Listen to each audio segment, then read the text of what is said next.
The Art of Being Ruled. Wyndham Lewis. Original publication 1926. 1989 edition. Narrated by Skeptical Waves. Part 11. Proudhon and Rousseau. Chapter 8.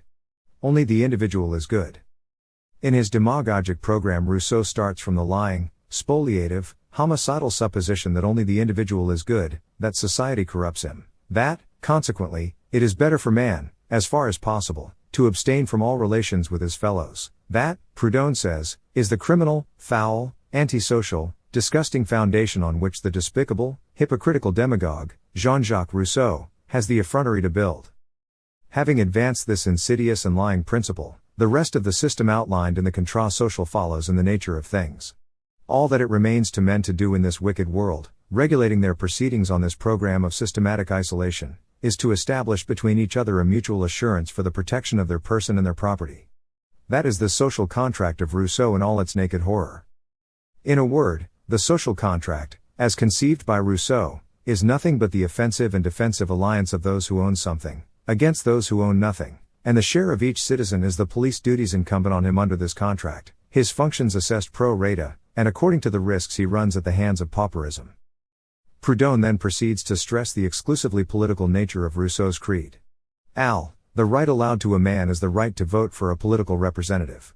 The abstract collectivity thus formed, the political power, in short, can be made to serve the ends of oppression as well as could the feudal or slave system of antiquity. Rousseau teaches that the people is a collective being, an abstract person. By itself this abstract personality is unable to think or act at all. From this ensues that the general, collective, reason is in no way distinguished from the individual reason, and consequently the former, the collective reason, is mostly represented by that man in whom the second, namely, the individual, reason is most developed. Arrived at this conclusion, Proudhon cries with exultant indignation, a false theorem, and one which leads straight to despotism. Rousseau places the individual above the crowd, Proudhon places the crowd above the individual. As individuals we should feel pleased with Rousseau, as a member of a crowd we should applaud Proudhon. But, of course, what really happens is this: if we feel that in the class of individuals, as it were, we have a more important and privileged place than in the class of crowd individualities, then Rousseau would be likely to appeal to us, if the reverse, Proudhon. But most of us do not fancy ourselves much as individuals. We feel safer and stronger, indeed, only safe and strong, when associated with some great class, or crowd. It is very few of us who care for the responsibilities devolving on the individual. Hence it is that, when properly understood, Proudhon's must be by far the more popular doctrine. But it is unlikely that it will ever be understood. And it is likely that Rousseau will be on the winning side in the contest of which this is an incident. Yet, of course, although the majority of us do not fancy our luck so much as individuals as in protective herd association with other people, nevertheless if we could we would all be individuals. It is as individuals that we experience our keenest satisfactions.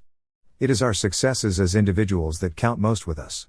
We are, in short, first and foremost, where our instincts are concerned, individuals. So it is no wonder that Rousseau's doctrine should have had such a great appeal. To the unreflective man it would always have one. It has in every way a more seductive sound. And people prefer, very naturally, to be seduced rather than to be drilled for their own ultimate good. Rousseau was the true anarchist, and Proudhon was never an anarchist at all. Emotionally the anarchist reaches us more surely and quickly than the socialist, with the schoolroom implications of his doctrine. Rousseau would have turned children wild in the country to bird's nest, whereas Proudhon would have set them down at desks and taught them economics.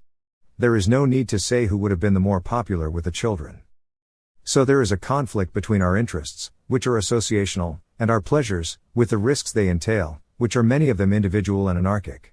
That is why we all have such a very marked tendency to be socialists in theory and anarchists in practice, as far as ever our associates will let us. The difficulty, of course, of this excellent plan being that our associates are busy doing the same thing.